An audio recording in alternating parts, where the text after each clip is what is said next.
Noun is the name of person, place, animal और thing.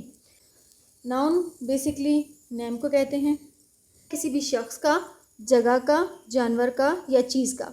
Noun का मतलब भी बेसिकली नाम है, या किसी भी चीज़ का नाम। वो चीज़ कोई शख्स भी हो सकता है, जगह भी हो सकती है, जानवर भी हो सकती है या कोई चीज़ भी हो सकती है। नाउन के एग्जांपल में यहाँ हमने पहले पर्सन्स के नाम लिखे हैं कुछ, फिर प्लेसेस के नाम लिखे हैं, देन एनिमल्स के नाम और फिर उसके बाद थिंग्स के नाम।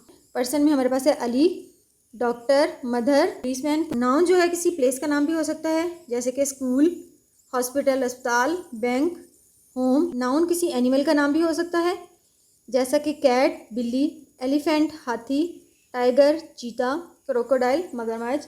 इसके अलावा नाउन किसी चीज़ का नाम भी हो सकता है, जैसे कि पेंसिल, कार, शिप, कश्ती, बुक, किताब। तो नाउन बहुत आसान है, बस ये आप समझ लें कि किसी भी पर्सन, प्लेस, एनिमल, थिंग के नाम को नाउन कहते हैं।